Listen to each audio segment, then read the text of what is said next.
Hello' মই doctor নীলোফাৰ Hasan আৰু আজি আমি চাম লেজাৰ হেয়াৰ ৰিডাকশ্যন কেনেকৈ কৰোৱা হয়। আৰু এয়া হ'ল আমাৰ লেজাৰ হেয়াৰ ৰিডাকশ্যন মেচিন। ইয়াতে প্ৰথমতে আপোনাৰ স্কিন টোনৰ হিচাপত ছেটিংটো চেঞ্জ কৰি লোৱা হয়। এটা কুলিং জেল এপ্লাই কৰা হয় যাতে আপোনাৰ কাৰণে এই প্ৰচেছটো আৰু কমফি হৈ পৰে। আৰু ইয়াৰ পিছতে লেজাৰৰ দ্বাৰা আপোনাৰ হেয়াৰ ৰিডাকশ্যনৰ প্ৰচেছটো ষ্টাৰ্ট হয়।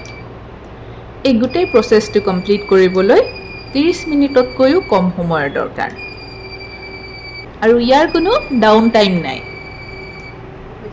ই এটা ছেফ আৰু সহজ প্ৰচেছ হয়। আৰু ইয়াৰ পিছত প্ৰতি মাহৰ ৰেজাৰ আৰু ৱেক্সিঙক কৈ দিয়ক বাই বাই। আপোনাৰ স্কিন হৈ পৰিব বাটাৰী স্মুথ আৰু baby soft. Laser hair reduction অকল মহিলাৰ কাৰণে নহয়, পুৰুষসকলেও নিজৰ বিয়াৰ্ড শ্বেপিং কৰাব পাৰে পাৰ্মানেণ্টলি। আৰু আনৱান্টেড চেষ্ট হেয়াৰ ৰিমুভ কৰিব পাৰে, হেণ্ড এণ্ড লেগছৰ হেয়াৰো ৰিমুভ কৰিব পাৰে। আৰু ইয়াৰ after care super simple, no' heat no' sun, lots of moisturizer আৰু ছানস্ক্ৰীণক বনাই লওক আপোনাৰ বেষ্ট ফ্ৰেণ্ড পষ্ট লেজাৰ। আপুনিও লেজাৰ হেয়াৰ ৰিডাকশ্যনৰ কথা ভাবি আছে নেকি? তেন্তে দেৰি নকৰিব, আজিয়ে যোগাযোগ কৰক স্ক্ৰীণত দিয়া নাম্বাৰত।